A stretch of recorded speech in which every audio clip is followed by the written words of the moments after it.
নমস্কার বন্ধুরা, আজকে আমি কিছু সবজি দিয়ে কলা পাতায় মাছ ভাজবো। দেখো এখানে আমি তার জন্য বেগুন, কুমড়ো, পেঁয়াজ আর টমেটোকে সরু সরু কেটে নিয়েছি। এবার এগুলোর মধ্যে আমি নুন, হলুদ, লঙ্কার গুঁড়ো আর সর্ষের তেল দিয়ে এই সবজিগুলোকে সব মাখিয়ে রেখে দেবো কিছুক্ষণের জন্য। এবার এই কলা পাতাটা মধ্যে আমি মাছ ভাজবো। এই কলা পাতার মধ্যে আমি সর্ষের তেল মাখিয়ে নিলাম।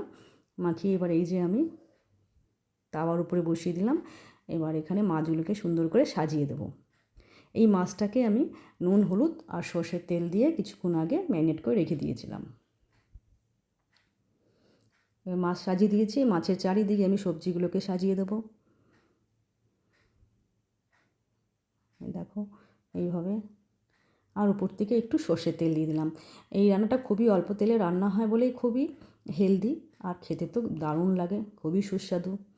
এবার এটাকে আমি চাপা দিয়ে দেবো। চাপা দিলে কী হবে, জলটা বেরোবে, জলটাতেই মাছটা সিদ্ধ হয়ে যাবে। এবার একটা পিঠ হয়ে গেছে, এবার আমি আরেকদিকে উল্টাবো। এই উল্টানোটাই একটুখানি শক্ত, কিন্তু আস্তে আস্তে করতে হয়।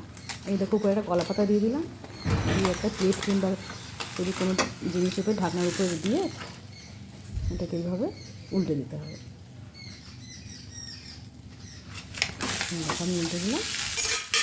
এবার দেখো কলা পাতাটা তুলবো, দারুণ দেখো, একদম একটা পিঠ লাল হয়ে ভাজা হয়ে গেছে। গরম ভাতের সঙ্গে খেতে খুবই ভালো লাগে।